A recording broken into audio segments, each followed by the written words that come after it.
মিজানুর রহমান আজহারিকে দিয়ে আরম্ভ করেছিল, ওটা এখন বাদ গেছে। এখন আমি আরম্ভ হয়েছি মুফতি আমির হামজা কাফের।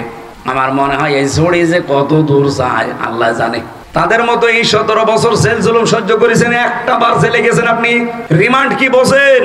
11 ঘন্টা আমার টাঙিয়ে রেখেছিল উল্টো করি মাথায় দড়ি দিয়ে।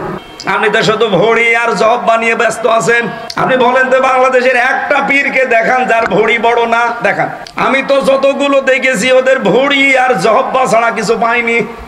আলহামদুলিল্লাহি রাব্বিল আলামিন, ওয়াসসালাতু ওয়াসসালামু আলা রাসূলিল আমিন ওয়া আলা আলিহি ওয়া সাহবিহি ওয়া আতবাইহি আজমাইন, লাইলা ওয়া নাহারান ফিত তারফাইন।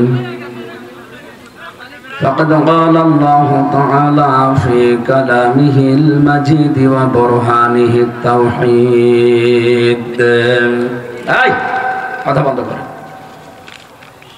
أعوذ بالله من الشيطان الرجيم. بسم الله الرحمن الرحيم.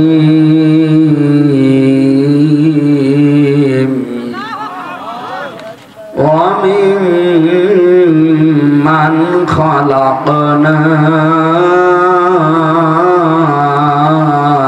أمة يهدون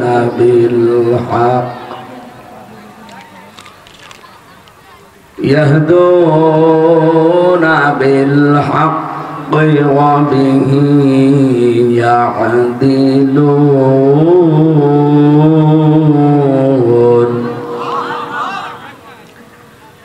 والذين كذبوا بآياتنا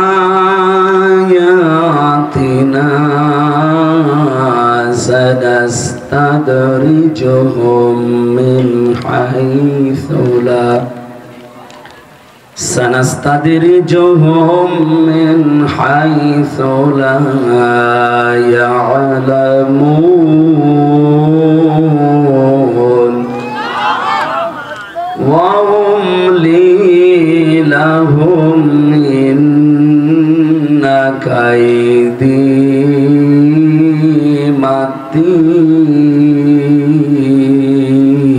متين. صدقت يا ربنا. পৃথিবীতে কেউ স্থায়ী হয় না, হোক না সে ফেরাউন কিবা নমরুদ। কেউ ভবে চিরকাল রয় না,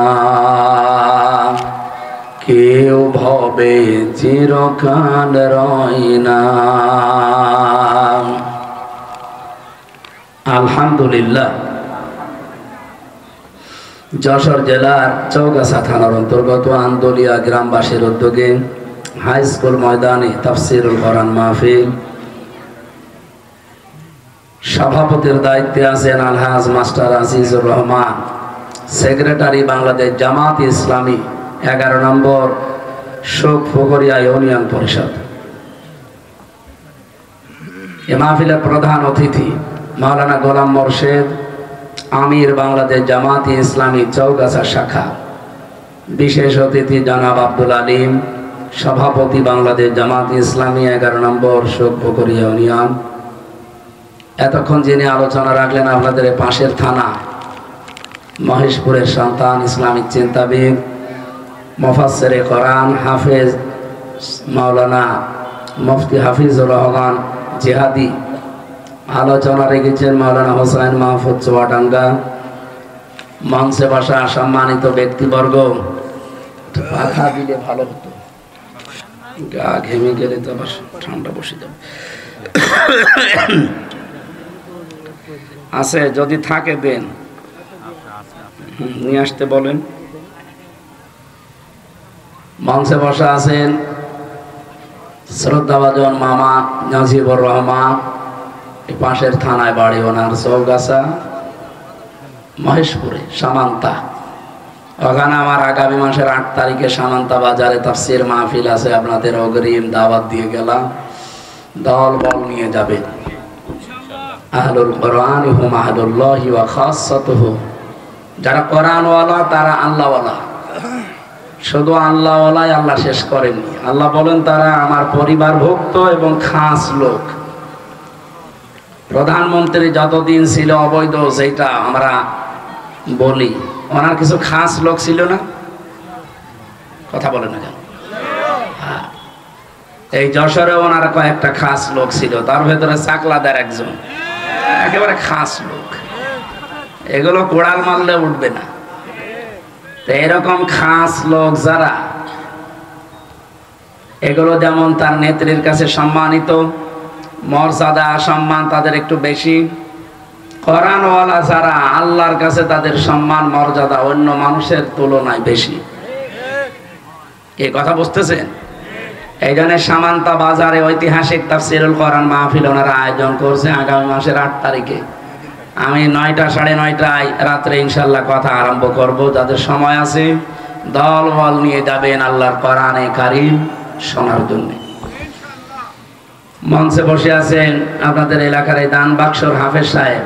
এলাকায় আসলে বুকে জড়িয়ে নিত আগে। সামনে বসে আছেন মুসলমান ভাইরা, এই কর্দমাক্ত জায়গায় যারা এই কষ্ট করে বসে আছে। পৃথিবীতে কয়েকটা জায়গায় যদি কষ্ট স্বীকার করা যায়, কিয়ামতে এর সওয়াব ডবল পাওয়া যায়।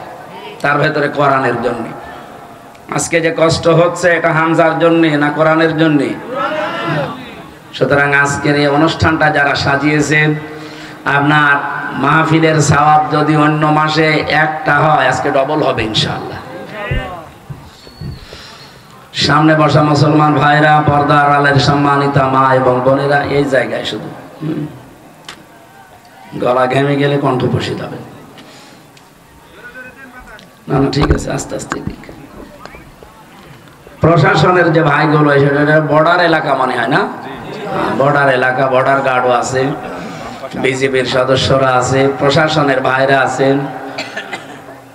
দল মত নির্বিশেষে আমরা কোরআনের কথা যারা শুনতে এসেছি, আজকে মাহফিলটা যেহেতু দিয়েছিলাম 2 তারিখে, যে ওটা হিন্দু ধর্মের একটা বড় অনুষ্ঠান ছিল, এই জন্য আমরা ডেটটা মিস্টেক হয়ে গেছে। আজকে আমার মাহফিল ঝিনাইদহ, ওখানে অলরেডি চলছে। তো এটা মাগরিব থেকে এসা দিয়েছিলাম, যে বৃষ্টির কারণে এলোমেলো হয়ে গেছে, ওইটাও এলোমেলো হয়ে গেছে। কিন্তু এখন বলছে হুজুর আসেন তাড়াতাড়ি। এই জন্য ঘন্টাখানিক কথা বলতে চাই। নির্ধারিত একটা আয়াতও পড়েছি। আমার আজকের আলোচনার বিষয় হেদায়েত প্রাপ্ত কারা। এটাকে আমি নিজে বানিয়ে বললে হবে না আল্লাহর বলা লাগবে? এটা যে আল্লাহর কথা আপনাকে আমি শোনাচ্ছি, সেটা আপনি রেকর্ড করে নিতে পারেন, অথবা খাতায় লিখে রাখতে পারেন। বাড়ি যেয়ে শুধু মিলিয়ে দেখবেন যে আপনি আল্লাহর দলে আছেন না শয়তানের দলে আছেন। আপনি কি হেদায়েত প্রাপ্ত যারা তাদের ভেতরে আছেন না গোমরা যারা তাদের ভেতরে আছেন, নিজে মিলিয়ে নেবেন। আমি শুধু অ্যাডভার্টাইজ করব। সবাইকে নিয়ে আগে শুকরিয়া আদায় করছি, আলহামদুলিল্লাহ। আল্লাহ আমাদের যে সমস্ত পরিচয় দিয়েছেন, প্রথম পরিচয় আমরা মানুষ। আমরা কি? সবাই বলেন। যেহেতু অনুষ্ঠানটা হিন্দুদের কারণে বাতিল হয়েছিল, আমরা জানি যে এলাকায় হিন্দু ভাইরা আছেন, সুতরাং তারাও কি মানুষ। এ পৃথিবীতে যে ধর্মই মানুষ মানুক না কেন, আপাতত দৃষ্টিতে আমরা সবাই আল্লাহর বান্দা, আল্লাহর বান্দা বান্দি মানুষ আমরা। ওনারাও এ পরিচয় দিতে পারে যে আমরা কি। আরো জোরে বলেন। 2 নম্বরে আর একটা পরিচয় আমাদের আছে, আরেকটু এগিয়ে গেলে আর একটা পরিচয় দেওয়া যায়, সেটা সবাই দিতে পারবে না। কি বলেন তো? না না, খলিফা। আমরা মানুষের পরে আর একটা পরিচয় দিতে পারি, জবান খুলে বলেন কি? খলিফা কি করে, কোথায় থাকে? খলিফার কাজ জমিনে। এজন্য আল্লাহ পাক যখন আমাদেরকে বানানোর ইচ্ছা ইরাদা মনস্থ করেছিলেন, ফেরেশতাদের কাছে একটা পরামর্শ নিয়েছিলেন, ইন্নী জাইলুম ফিল আরদি খলিফা। অবশ্যই আমি জমিনে খলিফা পাঠাতে চাই। কোথায়?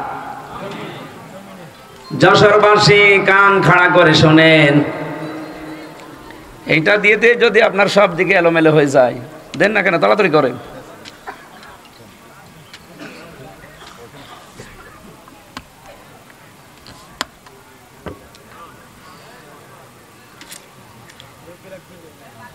কি বলছিলাম? দ্বিতীয় পরিচয়ে যেহেতু আমরা খলিফা, কোরআন থেকে জানলাম আল্লাহ খলিফা পাঠাতে চেয়েছেন দরবারে। কি কথা বললেন? ওরা কোরআন শরীফের ভেতরে কোন জায়গায় আছে যে আমি দরবারে খলিফা পাঠাতে চাই? নেই। ইন্নী জাইলুম ফিল মাদারিসি খলিফা, মাদ্রাসায় খলিফা পাঠাতে চাই।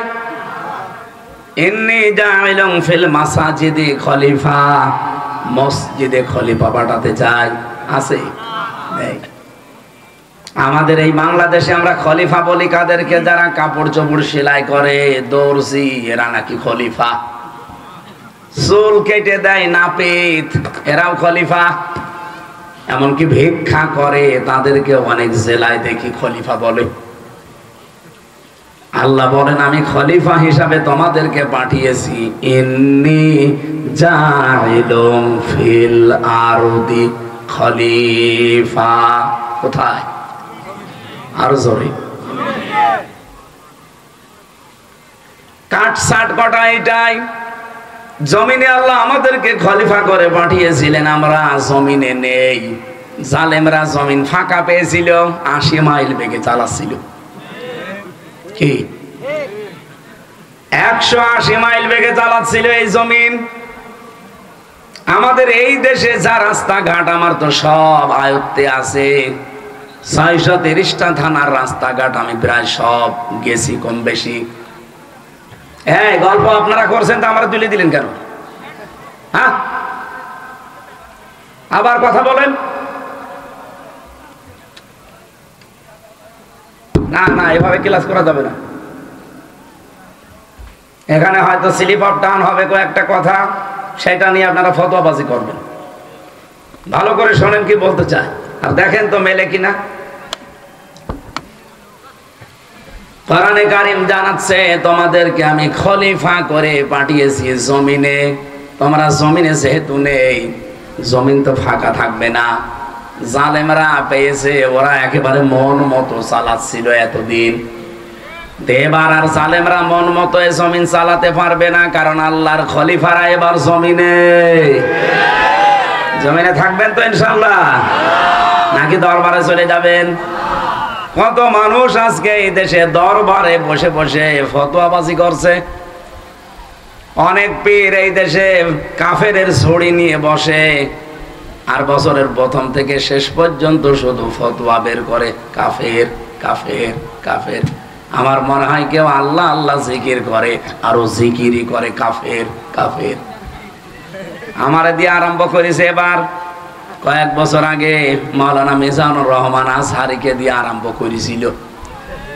ওটা এখন বাদ গেছে, এখন আমি আরম্ভ হয়েছি মুফতি আমির হামজা কাফের। আমার মনে হয় এই ছড়ি যে কত দূর যায় আল্লাহ জানে। এদের আপনি কাজ কারবার দেখেন, জমিনে কোন কাজ আছে তাদের গলাবাজি করা ছাড়া? কোন কাজ আমি পাই না, কোন সংগঠন নেই তাদের। জমিনে আল্লাহর দ্বীন কায়েমের জন্য কোনো অ্যাক্টিভিটিস নেই। উনি খেলাফত নিয়ে পড়ে আছে। আরে ভাই, খেলাফত প্রতিষ্ঠা আমরাও চাই, কিন্তু যে পদ্ধতিতে আপনি বলতেছেন ও পদ্ধতি বাংলাদেশে এখন সম্ভব না। আফগানিস্তানে হয়, এখানে হবে না কেন? আফগানিস্তান আর বাংলাদেশ সমান। আপনার দেশে কয়টা পাহাড় আছে? আপনি যে লোকাবেন, কোথায় লোকাবেন? সশস্ত্র হামলা করে লুকিয়ে থাকার জায়গা লাগে, টিকে থাকতে হবে না জমিনে। ওখানে ওরা পাহাড়ের উপর বম্বিং করে কিছুই করতে পারে নাই, সুড়ঙ্গ করে এমন থাকার জায়গা বানিয়েছে আফগানিরা। একটা না দুইটা পরাশক্তি, রাশিয়া আর আমেরিকা 40 বছর একাধারে চেষ্টা চালিয়েছে, কিছুই করতে পারে নাই। আর আমাদের 40 বছর লাগবে, 40 মিনিটে তো তামা বানিয়ে ফেলবে। আপনারা ধান্দাবাজি বন্ধ করেন। উনি ফতোয়া বের করছে নতুন নতুন যে বাংলাদেশে জামাত ইসলামী এই 80 বছর এই দেশে জামাত ইসলামী চলছে, এদের অবদান নাকি জিরো, কিছুই নেই, এদের দুনিয়া আখেরাত নাকি সবই বরবাদ। আরে ভাই, দুনিয়ারটা নাই বলতে পারলেন, তে আখেরাত কি আপনার হাতে? আপনি কি ফতোয়া দিলেন বলেন? আমি কয়েকদিন আগে সাংবাদিক একটা মত বিনিময় অনুষ্ঠান ছিল, সাংবাদিকদের স্মরণে, ওনাদের সম্মানার্থে, ওনাদের দায়িত্ব কর্তব্য কি এটা কোরআন দিয়ে হাদিস দিয়ে আর বাস্তবতা দিয়ে বলতে গিয়ে একটা কথা আমার ওভাবে বলা ঠিক হয়নি। বলেছিলাম যে সংবাদ এটা নবী থেকে আসা, কারণ নবী মানে সংবাদ বাহক, যারা সত্যের সংবাদ বহন করে নিয়ে বেড়ায় তাদেরকে আল্লাহ রাব্বুল আলামিন এই পৃথিবীতে নবী করে পাঠিয়েছিলেন। কি আমি দলিল দিয়েছিলাম সূরা কলমের 4 নম্বর আয়াত দিয়ে, ওয়া ইন্না লাকা লাআজরান গায়রা মামনুন।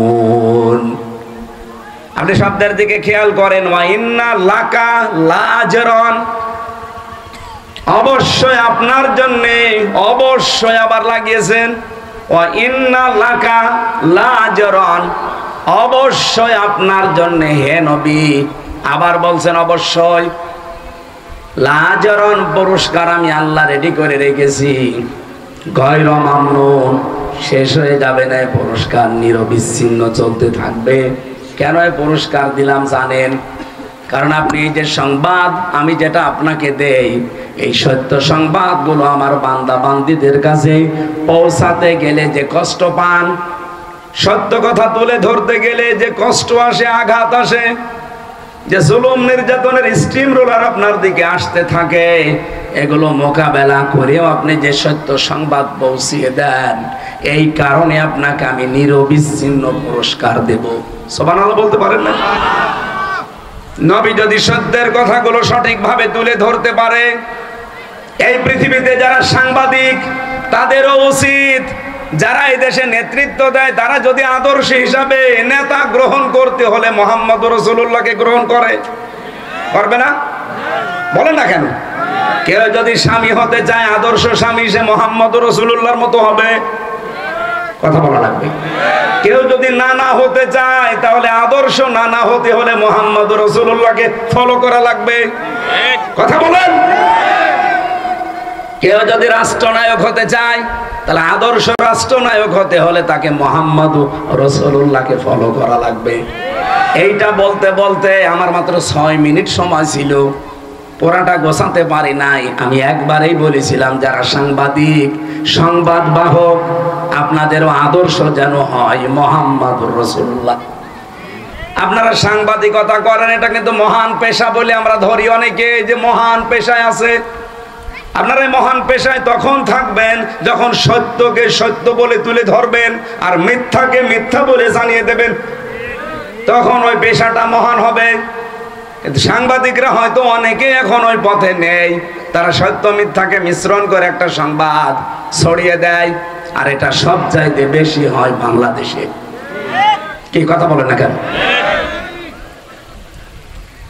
আমি কয়েকটা সাংবাদিক সংবাদপত্রের রিপোর্ট অনুযায়ী 3 বছর জেলে ছিলাম, বিশেষ করে যুগান্তর, টেলিভিশনের ভেতরে ডিবিসি, সময় টিভি, আর টিভি, এরা এমন এমন ভাবে কালার করার জন্য নিউজ বানায়। হ্যাঁ, আমি কথা বলেছি ঠিক, কিন্তু কথাগুলোরা আগের কথা পরের কথা কেটে মাঝখানটা দিয়ে দেয়, এমন ভাবে হেডলাইন বানায় যে দোষ আমারই মনে হয়। অথচ পুরা 1.5 ঘন্টা 2 ঘন্টা বক্তব্য শোনে না, মাত্র 1.5 মিনিট 2 মিনিট শোনে। আমি সাংবাদিকদের সম্মানার্থে যে কথাগুলো বলেছিলাম, ওখানে প্রায় 6 মিনিট, সেখানে মাত্র 25 সেকেন্ড দিয়েছে, আর 5 মিনিট 35 সেকেন্ড কেটে দিয়েছে। মানুষ তো এমনি ভুল বসবে। আর এটা শোনার পরে আগা নেই মাথা নেই, এই যে কিছু পীর নামে কলঙ্ক, এগুলো আমি কলঙ্কই বলি। কারণ যাদের পেট পূজা ধান্দাবাজি ছাড়া দুনিয়ায় কিছু নেই, খালি গলাবাজি ধান্দাবাজি করে চলছে, মানুষকে ধোকা দিয়ে বোকা বানিয়ে এরা ফতোয়া দেওয়া আরম্ভ করে দিল, হামজা কাফের। আপনি জানেন কেউ যদি কাফের না হয় ওইটা কিন্তু ঘুরে যে বলবে তার দিকে যায়। কথা বলেন না কেন? আমার মনের অবস্থা তো আপনি জানেন না, আমি কোন নিয়তে বলেছিলাম, কোন সিচুয়েশনে বলেছিলাম, কোন অবস্থায় বলেছি, ওটা আমি জানি আর আমার আল্লাহ জানে। কারণ আমলের ফলাফল নিয়তের উপরে নির্ভরশীল। ইন্নামাল আমালু বিন্নিয়াত, এই কথা বলছেন। আমার আকীদার বিষয় তার প্রকাশ করার বিষয় না, এটা তো মনের বিষয়। আমি রাসূলুল্লাহকে খাটো করার জন্য ওনাকে এই সংবাদ সম্মেলনে সাংবাদিকদের এই মত বিনিময় সভায় আমি ওনাকে সাংবাদিক বলে ডাক দিয়েছি না, আমি বলেছি রাসূল সংবাদ পৌঁছিয়েছেন, আপনারা যদি সংবাদ রাসূলের মতো পৌঁছান আপনাদেরকেও আল্লাহ পুরস্কার দেবে। এই কথাটা ভুল কিসের? আপনি কাটছাট করে শুনলে তো ভুল মনে হবে। এটা নিয়ে সারা দেশে কিছু মানুষ যারা কুয়ার ব্যাং চার দেওয়ালের মাঝে যাদের অবস্থান, এরা ফতোয়াবাজি আরম্ভ করে দিল। কেন নবীকে সাংবাদিক বলল? অথচ নবী শব্দের শাব্দিক অর্থ হচ্ছে সংবাদ বাহক। যারা সংবাদগুলো বহন করে নিয়ে বেড়ায় তাদেরকে বাংলায় সাংবাদিকই বলে। উনি আমারে বলছে আমি সাংবাদিক নবীকে বলি না, বলি মেসেঞ্জার। মেসেঞ্জার মানে কি? মেসেঞ্জার তো আরো খারাপ শব্দ। ব্যাংকে যতগুলো পোস্ট আছে দেখবেন তার একটা পোস্ট আছে মেসেঞ্জার। এই যে চা মাটি নিয়ে দেয় পানি মানি, খুব ভালো পোস্ট। এই কথা বলছে না কেন? রাসূল শব্দটা এসেছে রাসূলুন থেকে রেসালাত। এই রেসালাত শব্দের শাব্দিক অর্থ হচ্ছে পিয়ন। সংবাদ বহন করে যারা নিয়ে যায় তাদেরকে পিয়ন বলা হয়। কথা বলে না কেন? কিন্তু রাসূলুল্লাহকে পিয়ন আপনি বলতে পারবেন না। এই হিসাবে আমি যদি মুখ ফসকে বলেও ফেলি রাসূলুল্লাহ বা নবী মানে সাংবাদিক, আমি তো সরি বলেছি, আমি তো মাপ চেয়েছি। এমনকি রাতে তাহাজ্জুদ পড়ে আমি মাপ চেয়েছি। আমি আশা করছি আমার আল্লাহ আমাকে মাফ করে দেবে। কিন্তু আপনি কাফের বলে কি করলেন? আমার মনের অবস্থা আপনি জানেন না। আন্দাজে কাফের ফতোয়া দিয়ে আপনি এখন নিজেই কাফের। আজকে ফেসবুকে একজন লিখেছে অমক পীর সাহেব কাফের, আসলেও কাফের। এত ফতোয়া আসে আপনার ফতোয়া তো হাসিনার বিরুদ্ধে শুনি না, আপনার ফতোয়া ডক্টর জাফর ইকবালের বিরুদ্ধে শুনি না, আপনার বিরুদ্ধে ফতোয়া তো উবাইদুল কাদেরের বিরুদ্ধে শুনি না, আপনার ফতোয়া শাহিন চাকলাদারের বিরুদ্ধে শুনি না। আপনার যত ফতোয়া সব আমির হামজা আর মিজানুর রহমান আজহারির বিরুদ্ধে। আপনি যে নাম নিয়ে বসে আছেন এই নামটাই তো আমার কাছে মনে হয় যে এটা একটা নতুন জিনিস। ইসলামে পীর বলে কিছুই তো আমরা পাই না। কিসের পীর আপনি? আমি আপনাকে ছোট খাটো করার জন্য না, পীর শব্দটা যে নিয়েছেন এটা কোন জায়গায় আছে বলেন? আপনি যে বলছেন নবীকে সাংবাদিক বলা যাবে না, মেসেঞ্জার বলা যাবে কোন ফাঁকে? আপনি যে নিজেই বললেন নবী মেসেঞ্জার।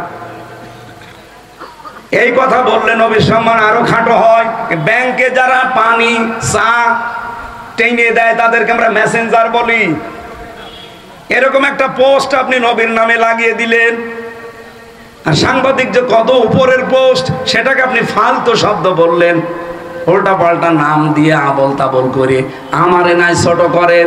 কিন্তু সারা পৃথিবীর যারা হক্কানি সাংবাদিক, যারা ন্যায় পরায়ণতার উপরে টিকে আছে, সাংবাদিক মাহমুদুর রহমানকে আপনি খাটো করেছেন। এক কথা বলছেন না কেন? সাংবাদিক ইলিয়াসকে আপনি খাটো করেছেন। সাংবাদিক কনক সরোয়ারকে আপনি খাটো করেছেন। যারা জীবনের উপরে রিস্ক নিয়ে সংবাদগুলো প্রচার করে সেইটাকে আপনি ফালতু বললেন। আমি যে কথা তুলেছিলাম এটা বোঝানোর জন্য বলছি, খেলাফতের দায়িত্ব পালন করা দরকার জমিনে। আজ হাজারো পীর এই দেশে, 48,000-এর উপরে পীর। আমি তো যতটুকু খোঁজ রাখি পৃথিবীতে এমনও দেশ আছে যে 48,000 মানুষও নেই, অথচ পীর এই দেশে 48,000। এত পীর একটাকেও রাজপথে পাওয়া যায় না, জমিনে পাওয়া যায় না। নর্থ সাউথ বিশ্ববিদ্যালয়ে কোরআনের উপরে লাথি দিয়েছে, থুতু দিয়েছে। সেখানে ফতোয়াবাজি করতে পারো না। 48,000 পীর যদি একবারে রাজপথে নেমে বলে এর বিচার না হলে কেউ দরবারে ফেরত যাব না, বিচার কালকেই হবে। কোথায় আছেন আপনি? আপনি তো শুধু ভড়ি আর জব বানিয়ে ব্যস্ত আছেন। আপনি বলেন তো বাংলাদেশের একটা পীরকে দেখান যার ভড়ি বড় না, দেখান। আমি তো যতগুলো দেখেছি ওদের ভড়ি আর জহব্বা ছাড়া কিছু পাইনি। এত বড় বড় ভড়ি, যেটা ফতোয়াবাজি করে কাফের বলে, ওরও ভড়ি এরকম। চেয়ারে বসলে মনে হয় যে মাগুর মাছ, পেট মোটা মাছ।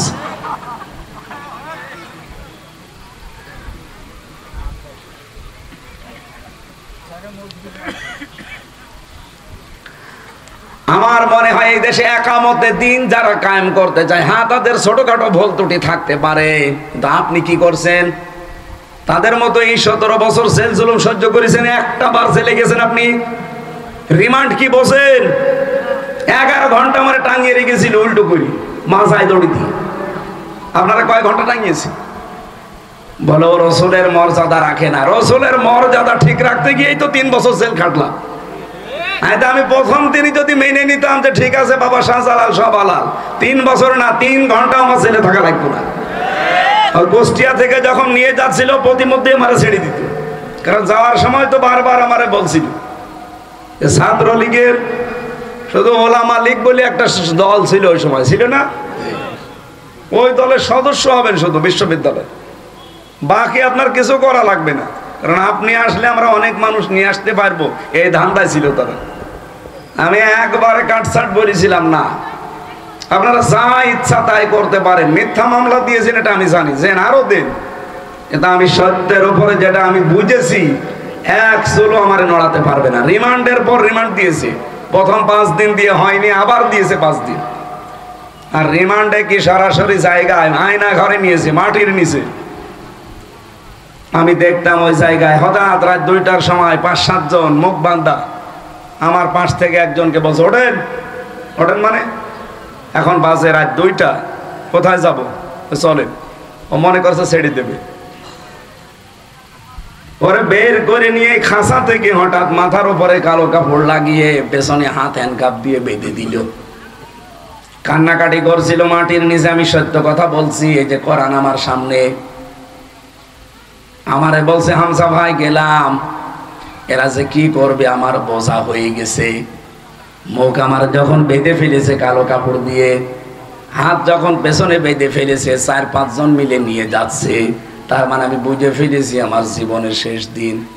এইরকম সিচুয়েশন আমি নিজে ফেস করে এসেছি। আর আপনি ফতোয়াবাজি করেন বসে বসে, না?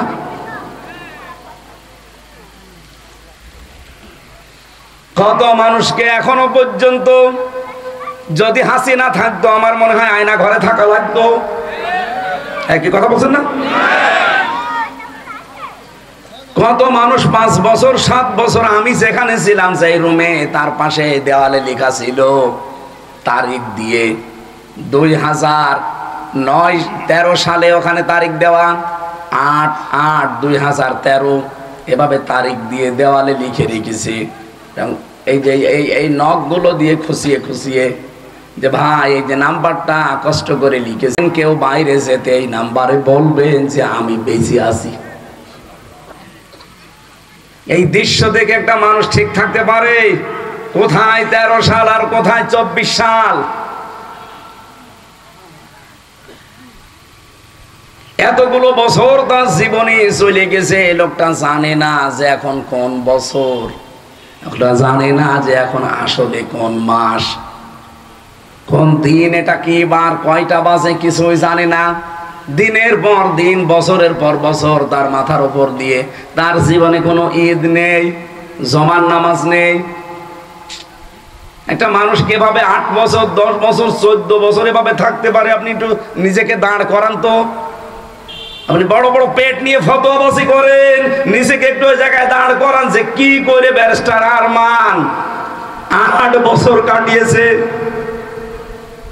মুফতি ফখরুল ভাই আমার সাথে ছিল আমার ফাঁসির কন্ডেম সেলের ভেতরে। আমার একদিন বলছে, হামজা ভাই এই যে মানুষ যে শাটপাট হয়ে শুয়ে থাকে, এটা যে কত বড় নিয়ামত আমি জানি। আমার পায়ের ভেতর দিয়ে হাত দিয়ে সামনে লোহার ব্যারিকেডের সাথে এই যে হ্যান্ডকাপ দিয়ে আটকিয়ে দিল। এইভাবেই বসে থাকা লাগবে 24 ঘন্টা। কায় তো হতে পারবেন না। আপনি শুনতেছেন, আপনি একটু ভাবেন নিজেকে নিয়ে ওই জায়গায় পায়খানা প্রসাব করার জন্য 24 ঘন্টায় মাত্র 1-2 বার সময় দেবে, তাই 1.5 মিনিট থেকে 2 মিনিট। আরে ভাই 1.5 মিনিট 2 মিনিট তো বসতেই সময় লাগে, এর ভেতরে আপনার টয়লেট শেষ করা লাগবে। আর টয়লেটের তাও তো দেওয়াল জালানা দরজা থাকলে হয়, কিছুই নেই, একেবারে ফাঁকা জায়গা, মাত্র 1.5 হাত একটা দেওয়াল দেওয়া আছে, দাঁড়ালে দেখা যায়, বসলে দেখা যায় না, এতটুকু একটা জায়গা। অথচ সামনে অফিসার বসে আছে। একটা যুবক মানুষ আমার মতো 33 বছর বয়স আমার, আপনি সামনে বসে বসে লাঠি ঘোরাচ্ছেন, 1.5 হাত 2 হাত মতো একটা সর্বোচ্চ দেওয়াল দেওয়া, এখানে কি টয়লেট করা যায়? এরকম পরিস্থিতি এই মাটির নিচে ঘরগুলো। জীবনে এতগুলো জিনিস ফেস করে আসলাম শুধু রাসূলুল্লাহর এই দল করতে গিয়ে, আল্লাহর নবীর আদর্শে থাকতে গিয়ে, আর আপনি এখন আমারে কাফের বানিয়ে দিলেন। আমি নাই কাফের হলাম, আপনি কি? আপনি তো কাফেরের বাপ।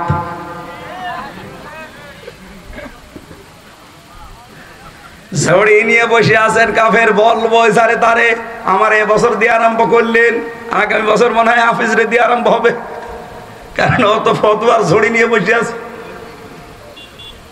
আপনি জামাত ইসলামের বিরুদ্ধেও বিষোদ্গার করেন যে 80 বছরে নাকি তাদের কোনো অর্জন নেই। আপনার নজরে পড়ে না অর্জন? এদের এত হাসপাতাল, এত ব্যাংকিং ব্যবস্থা। বাংলাদেশ জামাত ইসলামী এই দেশে যা করেছে, 73টা দল এই দেশে, সবাই যদি এভাবে করতো এই দেশ সোনায় সোহাগা হয়ে যেত। আর ওর চোখেই পড়ে না যে এদের নাকি কোনো অবদানই নেই। গণতন্ত্র গণতন্ত্র এই ফতোয়া তোলে যে গণতন্ত্র হারাম, এই জন্য ওদেরকে আমি দেখতে পারি না। আরে ভাই, আমি কোনদিন আমরা বলেছি যে গণতন্ত্র হালাল? বলেছি আমরা? আর ওটা তো হারাম আমরাও জানি। এই বাংলাদেশে এখন ইসলাম কায়েম করার জন্য কোন পদ্ধতিতে আপনি যাবেন বলেন? আন্দাজে এক ফতোয়া দিয়ে দিলে হয়ে গেল। আপনি কি আফগানিস্তানের, আপনি কি সিরিয়ার, এরকম দেশের সশস্ত্র বিপ্লবের মাধ্যমে দেশে ইসলাম প্রতিষ্ঠা করার সেই কায়দা কৌশল, সে জায়গাগুলো কই? যে কোনো একটা ভাবে তো এগিয়ে যেতে হবে। আমাদের চারিদিকে শত্রু। পৃথিবীর অন্যান্য মুসলিম দেশগুলোর দিকে তাকান, আমি তো 57টা মুসলিম দেশের খবর জানি, অন্তত তাদের আশেপাশে আরো 2-3টা মুসলমান দেশ আছে বর্ডারের সাথে বর্ডার লাগানো। আর আমরা এমন একটা ভূখণ্ড পেয়েছি, আমাদের চারিদিকে শয়তান। প্রতিবেশী নামে একটা কলঙ্ক এতদিন যাই ছিল, এই 15 থেকে 20 বছরে যা অবস্থায়, এই পৃথিবীর নিকৃষ্ট শয়তান মোদি যে আল্লাহর ঘর মসজিদ পর্যন্ত ভেঙে গুড়িয়ে দিয়েছে। এখনো ভাঙছে বিভিন্ন মসজিদ। ভারতের এমনও জায়গা আছে মুসলমানেরা যদি গরু জবাই করে ওই মুসলমানের জোহব্বা কেটে ফেলে, এমন জায়গায় আছে। এত বড় শত্রু দিয়ে আমাদের দেশটা ঘেরা। আর একটার সাথে একটু বর্ডার ছিল নদীর সাথে, মায়ানমার, ওটা আরো বড় শত্রু। নিজেদের দেশ বাংলাদেশের চাইতে 3 ডবল বড়। আমাদের 56,000 বর্গ মাইলের দেশ, এই দেশের চাইতে 3 ডবল বড় মায়ানমার। এত বড় বিশাল দেশ। আমি কয়েকদিন আগেও গিয়েছিলাম টেকনাফে, উখিয়ায়। রাত 12:30টার সময় আমারে নিয়ে গেল এই রোহিঙ্গাদের দেখার জন্যে। প্রশাসনের এক ভাই ছিল পরিচিত, বলছে চলেন দেখে আসি রোহিঙ্গা, কারণ ওদের রাত 9টার পরে বের হওয়া নিষেধ। এখন তো 12:30 বাজে, চলেন যায়। প্রায় ½ কিলোমিটার নিয়ে গেল। ওদের ছেলে মেয়ে বেশি, এসেছিল 11 লাখ, এখন শুনছি 25 লাখ।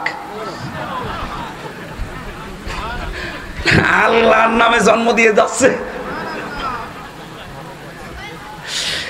অথচ যেই দেশ থেকে ওদেরকে পাঠিয়েছে পিটিয়ে পিটিয়ে, ওই দেশে জায়গা আমাদের চাইতে 3 ডবল বড় জায়গা পড়ে আছে। নিজের দেশের মানুষকে জনগণকে থাকতে দেয়নি, পাঠিয়ে দিয়েছে পিটিয়ে। এতটুকু ছোট্ট একটা দেশে তারপরেও তো আমরা 11 লাখ, এখন প্রায় 24-25 লাখ মানুষ আমরা রেখে দিয়েছি, কিছুই তো বলি না। বিশ্বে আমাদের মতো উদার আমার মনে হয় আর কোন দেশের মানুষ নেই। আমার ভাইরা, আল্লাহ আমাদেরকে খলিফা করে পাঠিয়েছিলেন কোথায় বলেন তো? আরো জোরে বলেন। জমিনে থাকার দরকার নেই, আরো জোরে। এই জমিনে যদি থাকতে হয়, এই জমিনে আমরা এখন আমাদের 56,000 বর্গ মাইলেই দেখতে পাচ্ছি প্রায় 73টা দল কাজ করছে জমিনে, তার ভেতরে আমরাও একটা। আমার এবার প্রশ্ন যশোরবাসীর কাছে, এই 73টা দলই কি জান্নাতে যাবে? না। নবীজি বলেন মাত্র একটা দল জাহান্নামে, জান্নাতে যাবে, আর 72 দল সব জাহান্নামে যাবে। ওই একটা দল কারা? মানা আলাইহি ওয়া সাহাবী, একালিফ টান আছে। নবীজি বললেন যারা আমি নবী এবং আমার সাহাবীদেরকে দেখে দেখে চলবে, তারাই ওই এক দলে আছে, আর বাকি সব দল আছে ওই 72 কাতারের ভেতরে। এবার আমার প্রশ্ন, আমরা নবীকে এবং সাহাবীদেরকে দেখে চলি কিনা?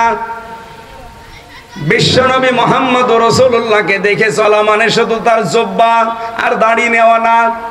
আল্লাহর নবী মুহাম্মদ রাসূলুল্লাহ জীবনে যা করেছিলেন তার এই 40 থেকে 63, এই 23 বছরে আপনাকে তাই করা লাগবে। এই কথা বলে না কেন? আমরা সত্যি করে বলছি তাই করতে পারি না? পারি না।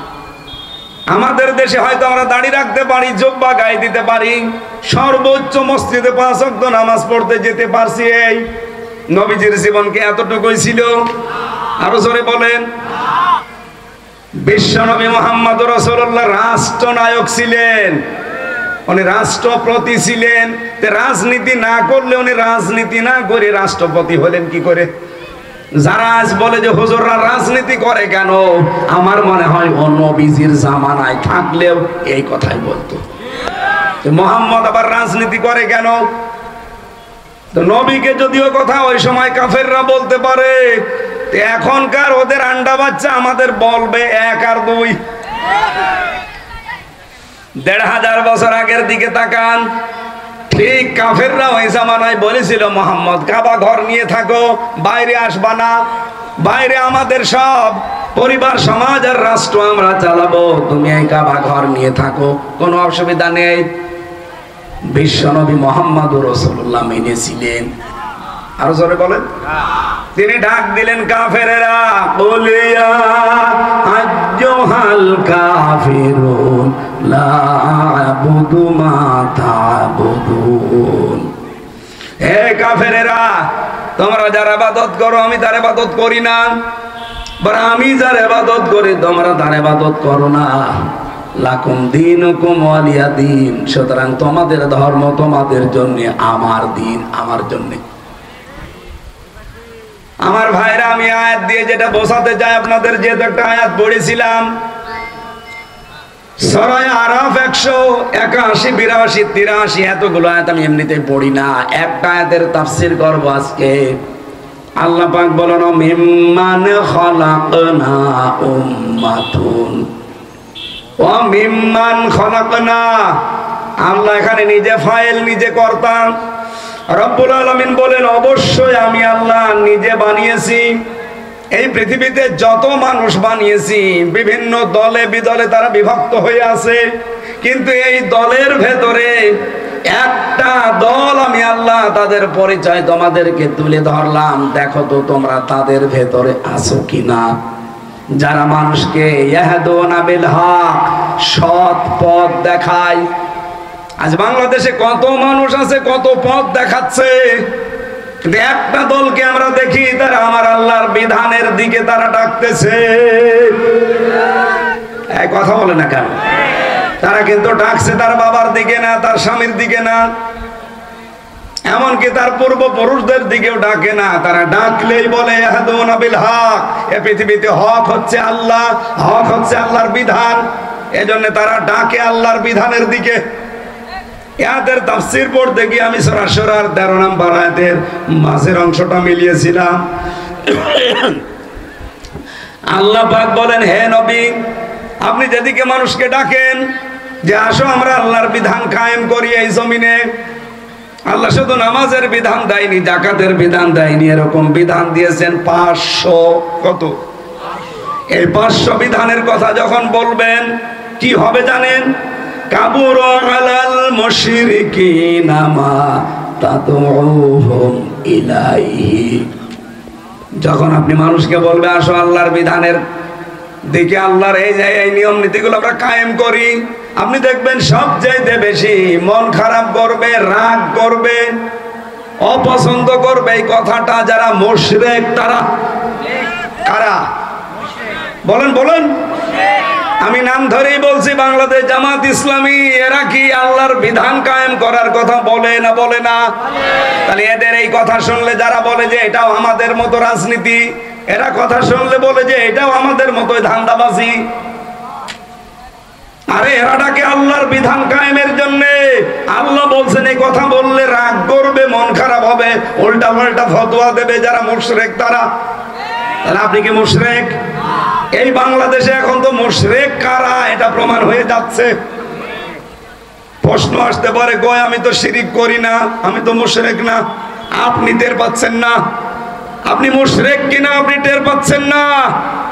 অবশ্যই আপনি শিরিক করছেন, নয়তো আপনার খারাপ লাগে কোন কারণে? আপনার যদি ঈমান থেকেই থাকে, আমি এবার একটা দলিল বলছি, দেখেন আপনার ঈমান আছে ঠিক আছে। নবীজি বলেন ওযু করলে যেমন ওযু ভেঙে যায়, নামাজ পড়লে যেমন নামাজ ভেঙে যায়, ঈমান আনলেও মানুষের ঈমান ভেঙে যায়, নষ্ট হয়ে যায়। আর যারা দিন কায়েমের কথা শুনলে রাগ করেন, তাদের যে ঈমান ভেঙে গেছে, নষ্ট হয়ে গেছে, এই কারণে তাদের রাগ হয়। আপনি মিলাবেন এই 10টা আপনার ভেতরে থাকলে, আপনি ঈমানদার দাবি করলেও ঈমান নেই, আপনি বেঈমান, আপনার ঈমান ভেঙে গেছে, নষ্ট হয়ে গেছে। 1 নম্বরে আল্লাহর ইবাদতে কাউকে শরীক করা।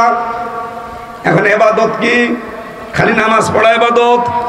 রোজা রাখা ইবাদত? বলেন বলেন। আল্লাহ পাক এই পৃথিবীতে ইবাদত হিসাবে দিয়েছেন যাকাত। আপনি সেই যাকাতের বিধান মানেন না, নিয়ে এসেছেন ওর পাশাপাশি সুদ। তাহলে এটা আল্লাহর সাথে শরীক কিনা? এদেশে নেই শরীক। 2 নম্বরে, হ্যাঁ এটা দলিল পাবেন সূরা নিসার 48 নম্বর আয়াতে, সূরা মায়েদার 72 নম্বর আয়াতে, ইন্নাল্লাহা লা ইয়াগফিরু আন ইউশরাকা বিহি ওয়া ইয়াগফিরু মা দুনা যালিকা লিমান ইয়াশা ইন্নাহু মা ইউশরিক বিল্লাহি ফাকাদ হারামাল্লাহু আলাইহিল জান্নাহ। 2 নম্বরে বেশি আল্লাহ ও বান্দার মধ্যে কাউকে মধ্যস্থকারী যারা বানায়, এটা সূরা ইউনূসের 18 নম্বর আয়াতে আছে। এটা পৃথিবীর অন্য কোনো দেশে না থাকলেও বাংলাদেশে আছে। এরা আমরা ধরেই বসে আছে যে বাবা ছাড়া আল্লাহ পাওয়া সম্ভব না, অথচ কোরআনে 13টা আয়াত আল্লাহ নাযিল করেছেন প্রায় একরকম। 13টা আমি পেয়েছি, আরো যারা বেশি গবেষণা করে আরো বেশি পাবেন। কোরআনে কারিমে আল্লাহ বলেন আমি এবং আমার বান্দার মাঝে কোনো দালাল লাগবে না, কোনো মাধ্যম লাগবে না, সরাসরি তোমরা আমি আল্লাহকে ডাকবে। আলাইসাল্লাহু বিকাফিন আবদা, আমি কি আমার বান্দার জন্য যথেষ্ট না যে দালাল ধরা লাগবে? হ্যাঁ কথা বলেন না কেন? কত পীর নামে ভণ্ড কলঙ্ক, তারা দালাল হয়ে বসে আছে, মধ্যস্থ করবে উনি। আল্লাহ আমার মালিক, আমি তার বান্দা, এর মাঝে মধ্যস্থকারী কেউ লাগবে না। যারা মনে করেন তাদের ঈমান ভেঙে গেছে। এটাকে আমি বানালাম না, কোরআনে আছে। সূরা ইউনূস কত নম্বর আয়াত বললাম?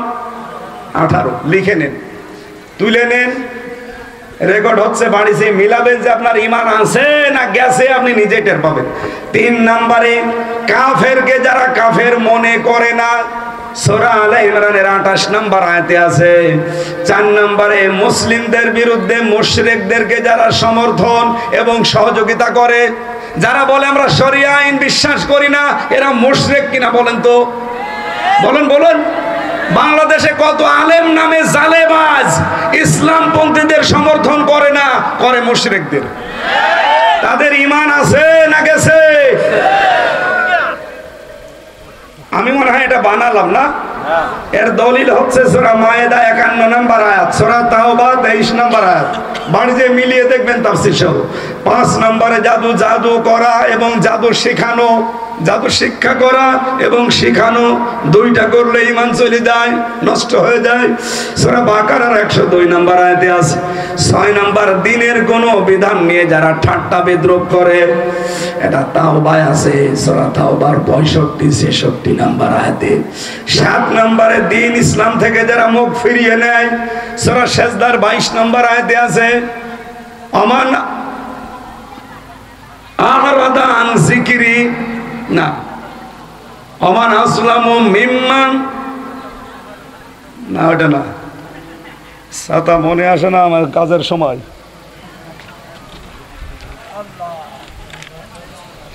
আমান আসলামু মিম্মান যুক্কিরা বিআয়াতি রাব্বিহি সুম্মা আরাদা আনহা ইন্না মিনাল মুজরিমিনা মুনতাকিমুন।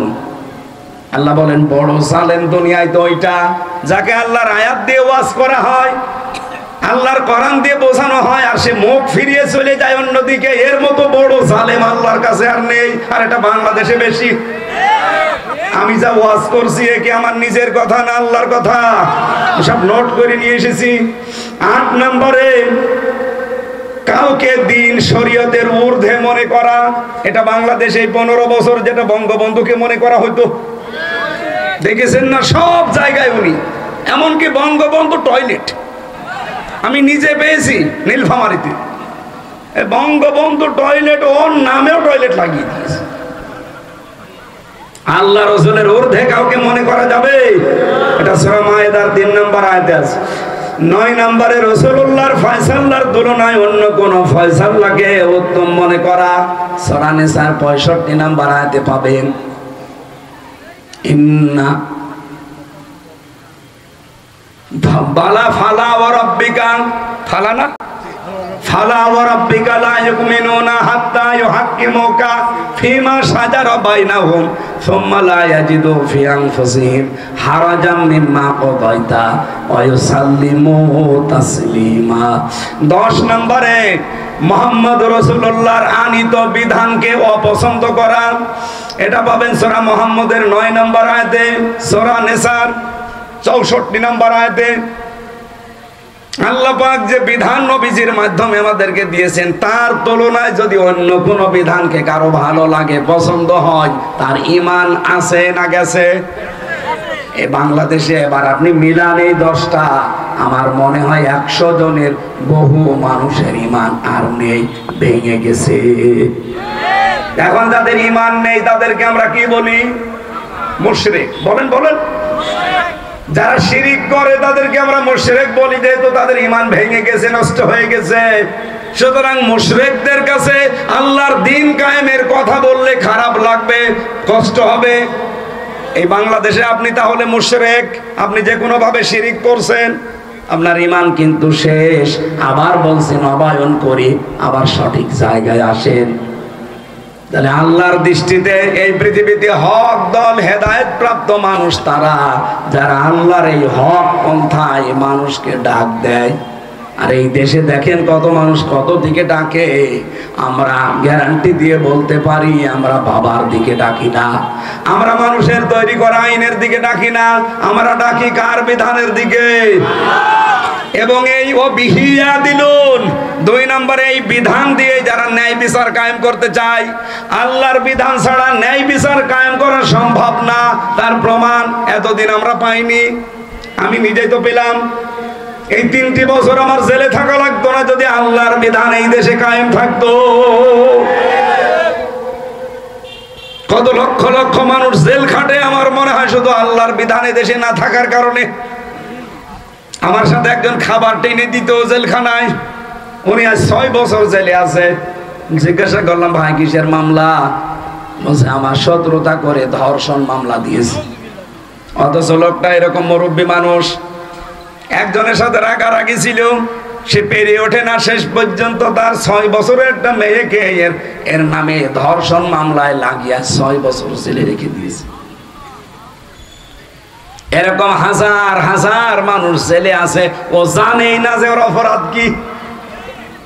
এটা হয়তো না যদি আল্লাহর বিধান থাকতো, এই কথা বলে না, কারণ আল্লাহর বিধান কায়েম হলে জেলে এতদিন থাকা লাগে না। ধরবে, সাক্ষ্য প্রমাণ হবে, সঙ্গে সঙ্গে ফায়সালা শেষ। আমাদের দেশে ধর্ষণ করে হাতে নাতে ধরা পড়ে, বলে ঠিক আছে বিচার হবে, বিচার করতে করতে 12 বছর। কথা বলে না কেন? ইসলাম যদি কায়েম হয়, ধর্ষণ যদি হয়, ধরা পড়ার সঙ্গে সঙ্গে 3 ঘন্টার ভেতরে বিচার শেষ। খুব বেশি হলে যদি ছুটির দিন হয়, জমার দিন পর্যন্ত টেনে নিয়ে যায়। সৌদি আরবে একটা মসজিদ আছে, গলা কাটা মসজিদ, ওর পাশে দেখলাম কোর্ট আদালত। আমার সাথে যারা ছিল, এই যে এক হাজী সাহেব ছিল, ওখানে দেখতে গিয়েছিলাম। গলা কাটা মসজিদ ওইটা, জেনা করলে তাদেরকে ওই জায়গায় কল্লা কেটে দেয়। সামনেই বিচারের ব্যবস্থা আছে, কোর্ট আদালত যেটা, ওখান থেকে রাস্তা পার হয়ে মসজিদ, ওখান থেকে রায় দিয়ে দেবে জমার দিন। ওখানে প্রধান বিচারপতি মক্কায় যিনি কাবা শরীফের ইমাম, তিনি উনি বলবে ঠিক আছে, সাক্ষ্য প্রমাণ শেষ, বিচারের রায় দিয়ে দিলাম, ওকে গর্দান কেটে দেন। এসে সবার সামনে জমার নামাজ পড়ে হাজার হাজার মানুষ বের হবে, সবার সামনে ওর কল্লা কেটে আলাদা করে দেবে। বাংলাদেশে আমার মনে হয় একটা যদি এই চৌগাছা কেন্দ্রীয় মসজিদে করা হয়, এদেশের কোনো মানুষ আর ধর্ষণের নামও মুখে আনবে না। এইটা আল্লাহর বিধান। এরকম 500 বিধান আছে আল্লাহর, এগুলো যদি কায়েম হয় তাহলে বিহি ইয়াদিলুন, ন্যায় বিচার কায়েম হবে। কে বলছেন এটা? ওনার কথায় কোনো মিথ্যার সংসব আছে? লেশ মাত্র আছে? সুতরাং বিশ্বাস আসে না কোন কারণে? আমরা তো তার কথাগুলো আজ এই জমিনে প্রতিষ্ঠা করে ন্যায় বিচার কায়েম করতে চাই। 54 বছর তো দেখলেন উল্টাপাল্টা, কিছুই করতে পারেননি। এবার এটা একটু দেখা যায় না? টেস্ট করার জন্য হলে একটু দেখেন, বাংলাদেশে অন্যান্য দল যারা আছে আপনি তাকান, তারা এখন বিভিন্ন রাষ্ট্রদূতের কাছে ধর্ণা দেয়, অথচ আল্লাহর রহমত অন্যান্য দেশের রাষ্ট্রদূতরা এসে ইসলামপন্থী জামাত ইসলামের আমিরের কাছে সিরিয়াল লাগিয়েছে, একটু দেখা করতে চায়। তার মানে প্রমাণ হচ্ছে এই দেশে আমার আল্লাহ মনে হয় এবার ইসলাম কায়েম করে দেবে। কারণ কোরআনে কারিমে আল্লাহ জানিয়েছে, সূরা কসস 5 নম্বর আয়াত, জমিনে যারা জুলুম, নির্যাতন, অত্যাচারের সবচেয়ে বেশি সম্মুখীন হয়, আল্লাহ তাদেরকে জমিনের নেতা বানায়, উত্তরাধিকারী বানায়, আর শাসন ক্ষমতা দিয়ে দেয়। এই জমিনে যেহেতু সবচেয়ে বেশি প্রাণ গিয়েছে, আপনি দেখেন গুম কমিশন তথ্য দিয়েছে, বাংলাদেশ জামাত ইসলামী আর শিবিরের 56% লোক গুম এবং খুনের শিকার, আর বিএনপির 37% লোক। তাহলে সবচাইতে বেশি যেহেতু ইসলামপন্থীরা, সুতরাং আল্লাহর ঘোষণা তো মিথ্যা না, উনি এবার ইসলামকে এই দেশে ইসলামপন্থী মানুষের হাতে তুলে দেবে। আপনি যদি থাকেন, আপনাকে সাথে নিয়ে আমরা ইসলাম কায়েম করব। আপনি যদি না থাকেন, আপনাকে বাদ দিয়ে ইসলাম কায়েম হবে ইনশাআল্লাহ। আল্লাহর কথা আমরা 100 ভাগ বিশ্বাস করি কিনা বলেন তো? বলেন বলেন। সুতরাং এই দেশে হেদায়েত প্রাপ্ত দল এই একটা, যারা এই 2টা গুণে গুণান্বিত। 1 নম্বরে যারা হক পথে ডাকে, সত্য পথে ডাকে, সত্যের পথ দেখায় মানুষকে, ন্যায় পথ দেখায়, আর যারা এই পথ অনুযায়ী ন্যায় বিচার জমিনে কায়েম করতে চায়। এটা যারা করবে তারা এই দেশে হেদায়েত প্রাপ্ত দল। কারা করছে আপনি জানেন না?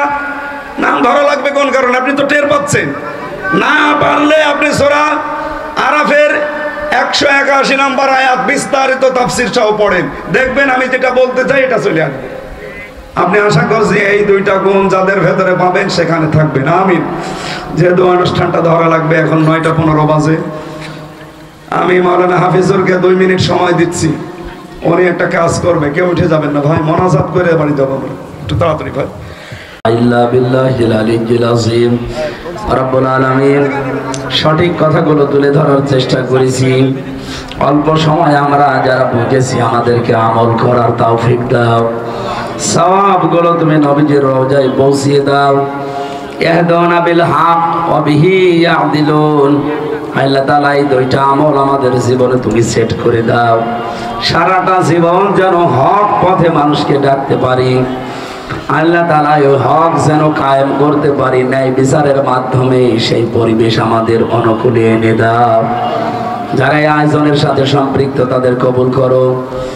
প্রাকৃতিক দুর্যোগের কারণে অনুষ্ঠানটা আমরা মন মতো করতে পারি নাই, যতটুকুই করেছি আল্লাহ তোমার দরবারে মঞ্জুর করে নাও। এলাকায় মাটির নিচে যারা কবরে আছে এদের মাফ করো। সম্মানিত মা বোনদেরকে আয়েশার মতো খাদিজার মতো বানিয়ে দাও। আল্লাহ আমার কণ্ঠ আর শরীরটা দ্বীনের জন্য ভিক্ষা দাও। বারাকাল্লাহু লানা ওয়া লাকুম ফিল কোরআনিল আযীম। আলহামদুলিল্লাহি রাব্বিল আলামিন।